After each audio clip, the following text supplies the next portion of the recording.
I feel like it isn't far-fetched to say that everyone has games that they are able to call their favorite games ever. Games that will always stick to a player days, months, and maybe even some years after a first playthrough. Games that leave such a strong impression that everything that you play now is simply trying to live up or surpass that one experience that you had. While there are pretty obvious choices for favorite games ever, there are some choices for favorite games that can raise an eyebrow or two and have people wondering, why not? But some of my favorite games ever are games like Throwaway, Crash 4 It's About Time, Omori, Portal 2, Rayman Origins, and more.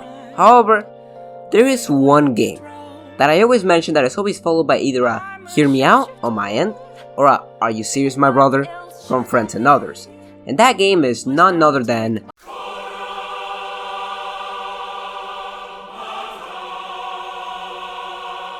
Yeah, I'm aware. Right now you probably have a what the fuck face. And now you're holding me at gunpoint. Slime Rancher is the work of Monomi Park, an independent indie studio. The game started out in one of the developer's apartments with him using other codes to build the basic idea of the game, as he was a designer and an artist before an actual programmer. Later on, he gained the help of some people and managed to get a crew that helped on the game 8 hours a day in order to avoid crunch. I'm basically copying the Wikipedia article. Ain't that interesting? The game's early access came out in 2016, with the full version of the game coming out in 2017, and oh wow, 2017 was 5 years ago, that hits me like a motherfucker. The game was received very well by the critics and general public alike, and by 2022 managed to sell over 5 million units, which is big buckle bucks for indie games. I mean, like, imagine most indie games don't even reach 1 million copies, and when they do reach 1 million copies, they're one of the big boys automatically. Imagine reaching 5! And it's like so weird because Slime Rancher sold really well. The game came out, people loved it, and then it dipped and nobody really talks about it anymore. And it baffles me because, like, you know, games like this, games of the type that Slime Rancher is, they're normally talked about for way longer than what it seems like Slime Rancher is being talked about now. I think that the issue of Slime Rancher's longevity on the internet was a lack of multiplayer features that allow players to go into their friends' worlds, and I believe that to be the case because that is one of the most requested things for the upcoming sequel Slime Rancher 2, and one of the things that I see people complaining about the most in the first game. I remember when I was talking to some friends about the game, one of the things that they told me is that they will probably play it under the condition that the game had multiplayer, and I can personally see why, as talking shit with a friend is simply more fun than playing the game alone in some cases. While I personally don't mind, I do wish that at some point before the full version of Slime Rancher 2 is released, they add multiplayer to the game, as exploring worlds like this would be really fun with a buddy. But hey, that's just me, I can still punt the slimes into water and let them drown. The game was released on PC, PS4, Xbox, and Switch, and for this video I will be playing the PC version, although I do own the PS4 and Switch versions of the game. And at some point I decided that it may have been a good idea to record small clips of the Switch version to show some small things here and there, although I ended up deeply regretting that when my Switch nearly ended itself. The frames were dropping faster than the chances of me getting the lottery, holy shit. Now with all of the preamble out of the way, I have 15 hours of peak fiction to cover right now. So here's the first recording of Slime Rancher that I have.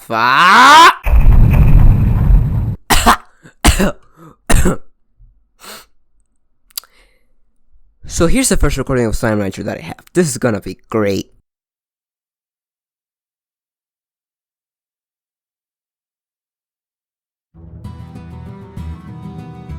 Well, here's a friendly introduction we have here. It's a simple title screen with the main character of the game striking a pose while getting showered with slimes. Actually, can you use slimes as soaps? I know that in game slimes make for some nifty products according to Slimepedia, however my goldfish brain don't remember. The game first gives you a short introduction into the world and what you're doing here. Meet Far Far Range, a planet light years away from Earth, mainly used for the resources and native animals if the slimes can count as such. You are a person trying to hit it big as a slime rancher, and it is your objective to make the ranch the highest quality ranch out of any of them. Well, it's not actually your objective to beat the other slime ranchers, it just so happens that your ranch looks pretty nice by the end. Apart from this, the story is extremely laid back and for the most part non-existent, as far as an overarching plot of evil and good and a slime god to defeat with the 8 mushroom emeralds. There's none of that. However, what the game does have, and one of the many aspects that I love about the game, is the stories that the game does contain are told and mainly focus around the characters that the story is talking about. The main characters you will meet are Casey, Mr. H, Thora, Ortiz, Mochi, this scientist guy. Wait, that's what my script says, since I forgot what he was. His name is Victor, don't worry about that. And Bob. I love this man. Surprisingly enough, a lot of the characters get a lot of attention, as most of them have their own dedicated area to shine, with the two highlights being definitely Mr. H and Casey. Mr. H is a previous owner of the ranch that you have in the game, and he tells you the story of his final adventure before selling the ranch, while Casey is someone more special to Beatrix, a close friend that she had before leaving Earth. Did I mention that Beatrix is the name of the main character? I feel like I should have mentioned that before. Oh well, it doesn't matter. I will get more in depth about the characters later in the video, more specifically Mr. H and Casey. However, for now, all you need to know is that the characters are pretty good. Now, in actual gameplay territory, the game is extremely responsive and very fun to mess around. The game is a mix of farming alongside open world, as it has a ranch and an open world. Well, I could have definitely worded that better. However, here we are! The main things that you will be doing in Slime Rancher is vacuuming and throwing different stuff from the slimes to food and other useful items throughout the journey. To basically describe the game as a whole, it'll be the best Madman race you've ever experienced. You're constantly in a hurry, running from one part of the map to another in order to get a certain slime, but then you gotta hunt for some food and trying to grab a couple extra items, and now you have to get a bunch of more to appease the other ranchers in the many trade quests that you can do, which are here, by the way. Why am I so bad at remembering to talk about certain battle parts of the game? What was the most I rolled for? The gameplay loop is super addictive. It is very simple, and I mean surprisingly simple. And while elements like the other ranchers give some more depth and multitasking to the game, it still stays quite simple all the way through. And for that reason, I find the game really fun. Games like Slime Rancher are games that I love playing because they're prime examples of the zone. Nothing else matters. It's you, the game, and the Trash Taste podcast I listen to while playing games. Life cannot be I'd rather greater. something up my ass than down my throat. The game has 5 main areas that you will see more of as you get further in the game. Or not! Yeah, one of the best aspects of Slime Rancher is the sheer freedom of exploration that the game allows the player to have. The game is really only as long as you want it to be. So let's take a look at the map. We can see that in the Dry Reef there are 3 different areas, all locked behind certain doors, and as the game will later tell you, sometimes you have multiple doors, yet you will only be able to choose one.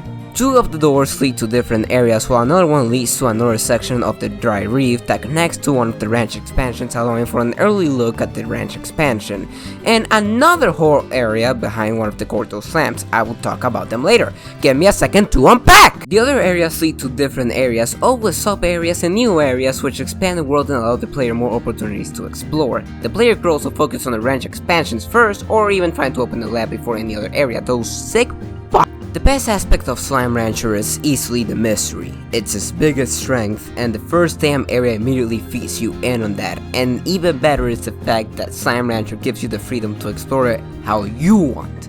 And let me explain. The player has multiple abilities that they can use and will unlock more as the game progresses, and in some cases these abilities will allow the player to go sort of out of bounds and reach or see areas that weren't supposed to be reached yet. The best example will definitely be the area that expands upon the Dry Reef, as if you're very careful you should be able to access it without either opening the ranch expansion or opening the slime key door. What this implies is that you should be able to save the slime key and use it in any of the other 2 areas that also need the key, and even in that case, the mouse blanket could theoretically be opened without a slime key as well if you're careful with the way that you maneuver around it. The point that I'm trying to get at is that there is so much freedom that there is probably a sick motherfucker that unlocked the Bay expansion before unlocking the Jungle Ranch expansion. Think about that! On the topic of the early game being a master in teaching the player,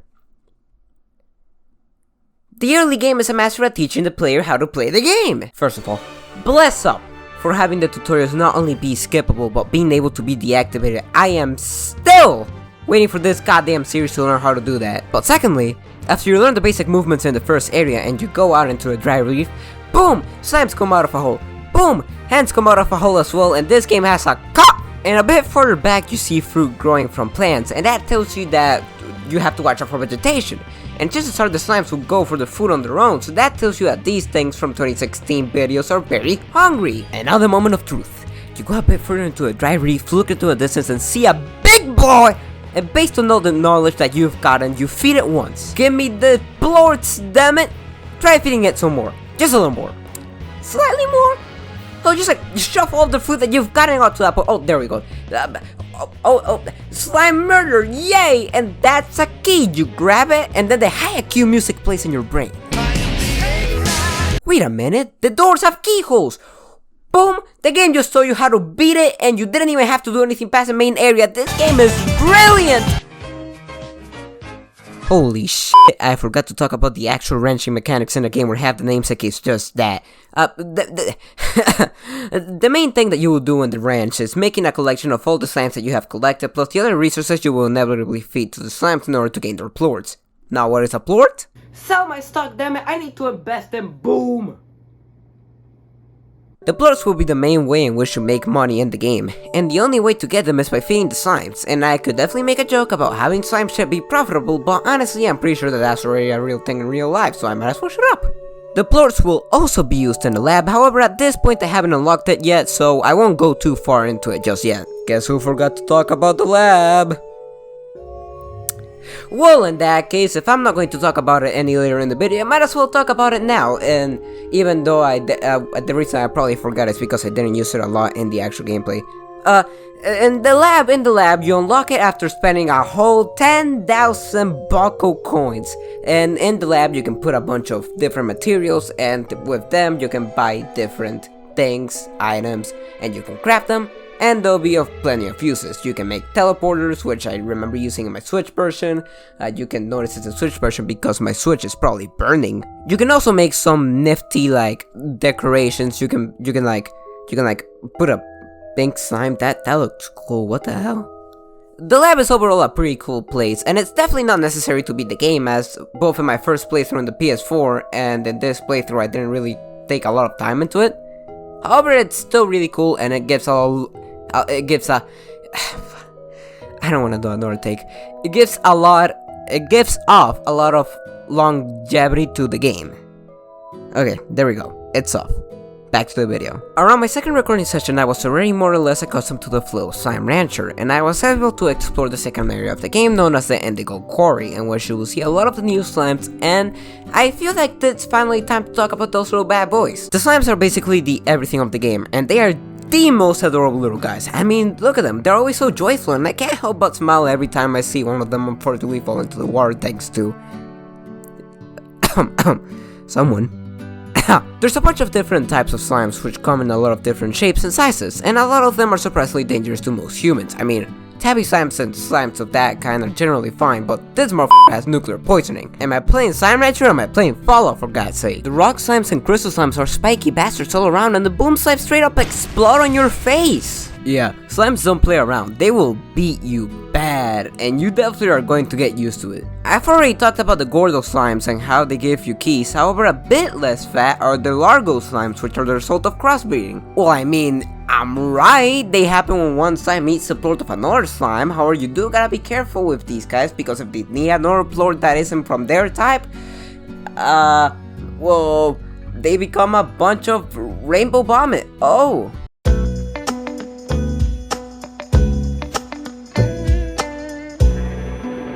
Around this part of the game was when I got access to the reward system, which is a way to make the main ranch look a little bit better than usual, and speaking of which, I love the game's visual style. Over the years, I have come to appreciate games that strive for more artistically distinct visuals over hyper-realistic jet boarding visuals that have become the norm for the industry. Just because a game looks hyper-realistic doesn't mean that it necessarily looks good if the places you explore are boring and have nothing to do in them. Now, I'm not trying to say that games that are hyper-realistic and graphic style are necessarily bad. However, I am saying that I appreciate greatly when cartoony games that maybe don't have the highest graphical polish manage to still make a pretty good looking game thanks to the way that the visual art is made. I just feel like a lot of hyper-realistic games don't really take advantage of the graphical fidelity that they have, and in turn just make games that feel pretty generic overall. Slime Rancher is a visual delight. It is a game that feels welcoming and very pleasant visually speaking, and that makes it an immediate win in my books. It isn't perfect, there is quite a lot of cases of popping, which are very noticeable, however I don't think that they are deal breakers, just minor inconveniences that you may see once or twice. Now, I already mentioned how my Switch nearly burned my house down with how much it was struggling to run Slime Rancher, but the other versions I've played of the game run consistently well, especially the PC version. Around this time was when I unlocked both Mochi's Manor and the Moss Blanket, which allowed me to do a lot of cool stuff. In Mochi's Manor, the main thing you will be doing is collecting plorts from Quicksilver Slimes, which are some sneaky little guys, and you will be racing like a maniac in order to obtain those plorts. After doing this process and filling the bar completely 3 times, you will gain access to a ranch expansion, which I assume goes for all of the other ranch expansions because I didn't unlock Victor's Lab and I didn't finish Ortis's ranch expansion. Also, little small detail that I thought was cute. In the vacuum itself, there's some bars representing when you're /stirring something and another bar indicating how much of one object you have. That's pretty cute. The cock got limp. I don't have a lot to say about this recording except for the fact that I kind of entered the semi-final area of the game that you can unlock and explore, and it made me realize that I never went too in-depth of the areas.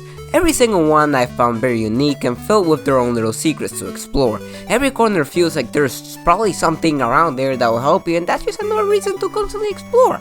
I like that. That's pretty neat. That's the mark of a good game. Now, by this point in the recording, I have pretty much said everything major and immature alike that I needed to say, but the major thing happening here was Ortis's ranch expansion being unlocked. Now, to unlock this one, you need to collect a certain kind of fruit, which, if I remember correctly, nobody likes but him, and that just brings a goofy smile to my face. Anyways, for this man, what you need to do is explore an ancient land with prehistoric slimes, which are always aggressive against a player, which is something that can happen to some slimes in the wild, which will result in them attacking you until you calm them down with food. I mean, I don't know, man, I'll be pretty aggressive too if I didn't get my daily 3 meals a day. However, what I will mention in another forceful transition in this video is definitely the great music that the game has, cause oh my god!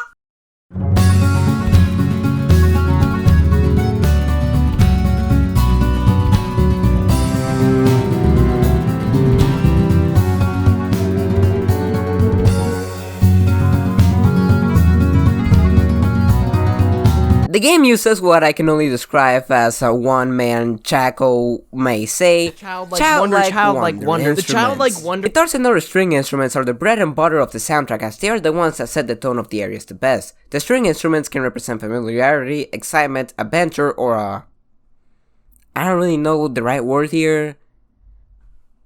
Melancholy, I guess. Because I don't know what other word to use to describe it, I'm gonna say melancholy.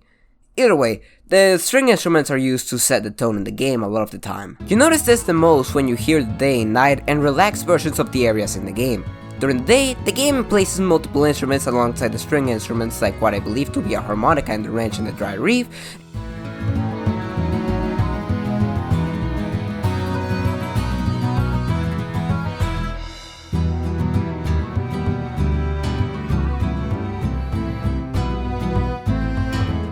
and instruments like what I believe to be a xylophone in the Moss Blanket and other areas.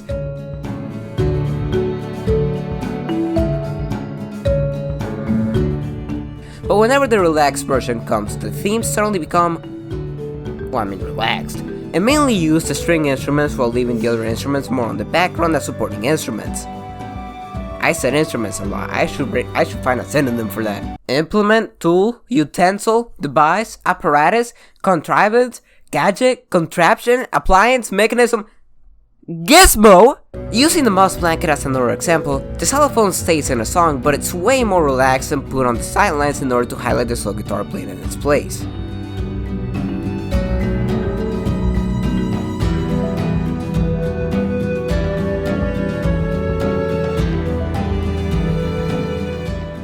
The night version of most songs also follow on the pattern of highlighting the guitar and having that be the start of the show, slowing things down, making things less frantic and more low-key, if that makes any sense. One of my favorite pieces of the soundtrack is the Ancient Ruins, precisely because it goes against everything that I just said. The Ancient Ruins is an area that you see or hear more or less multiple times throughout the game, yet you never really get to see it until you get to a certain point in the Moss Blanket or until the edge of the Indigo Quarry. But once the area is open, it immediately hits you with the mystery with a piano, an instrument that you don't really hear that often in the game and showers the area in an air of mystery. It feels unfamiliar. it feels abandoned. Opposed to the rest of the game, the Ancient Ruins never gives the spotlight to the string instruments for long, as the piano is always in the instrumental, leaving the sense of mystery present in the player, and the feeling is only amplified in the relaxed and night versions of the soundtrack, as the piano is nearly the only thing present.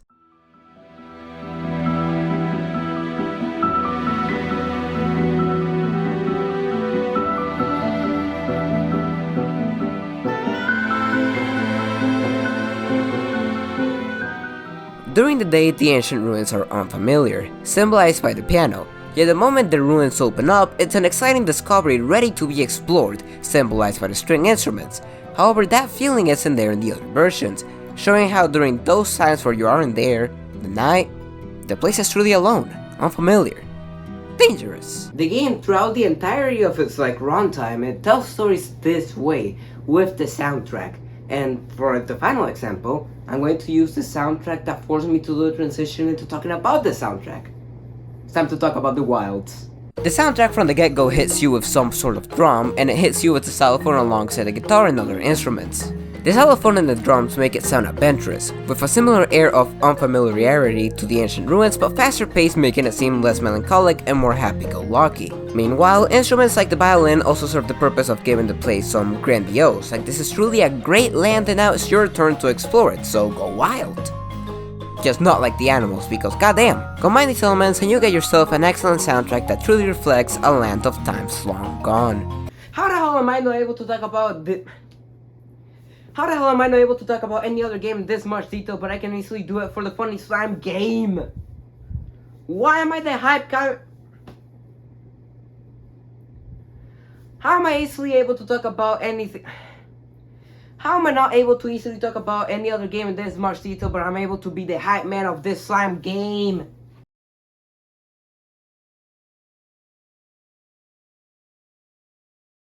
The final thing I wanted to talk about in Slime Rancher would be the story.